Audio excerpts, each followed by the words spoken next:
மூத்த குடிமக்கள் நலன். முதுமையின் துயதுடைக்க மூத்த குடிமக்களுக்கு பகல் நேர பராமரிப்பு மையங்களாக அன்புச்சோலைகள் 25 இடங்களில் அமைக்கப்பட்டுள்ளன.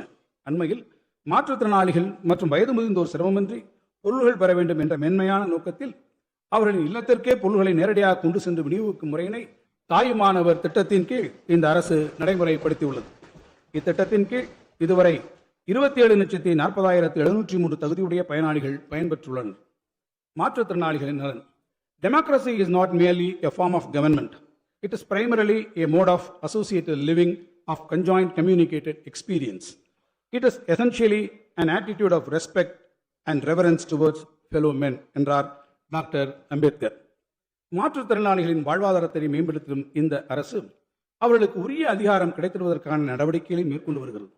நாட்டிலேயே முதன்முறையாக உள்ளாட்சி அமைப்புகளில் மாற்றுத்திறனாளிகளை உறுப்பினர்களாக நியமிக்கும் வகையில் தமிழ்நாடு ஊராட்சிகள் சட்டம் 1994 மற்றும் தமிழ்நாடு நகர்ப்புற உள்ளாட்சி அமைப்புகள் சட்டம் 1998 ஆகியவற்றில் உரிய திருத்தங்களை தமிழ்நாடு அரசு கொண்டு வந்துள்ளது.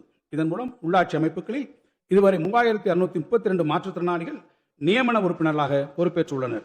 உள்ளாட்சி அமைப்புகளில் மாற்றுத்திறனாளிகளின் குரல் உறக்க ஒலித்திடச் செய்யும் இந்நடவடிக்கை நாடெங்கும் பெரும் வரவேற்பை பெற்றுள்ளது.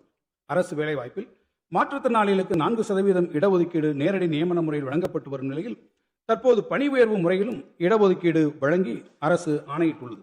தங்களை தாங்களே பராமரித்திட இயலாத மாற்றுத்திறனாளிகளின் குடும்பங்களுக்கு மாதந்தோறும் 2000 ரூபாய் பராமரிப்பு தொகையாக வழங்கப்பட்டு வருகிறது. மேலும் மாற்றுத்திறனாளிகளுக்கான மாதாந்திர உதவித்தொகையை 1000 ரூபாயிலிருந்து 1500 ரூபாயாக அதிகரித்ததன் மூலம் 8,52,680 மாற்றுத்திறனாளிகள் பயனடைந்து வருகின்றனர்.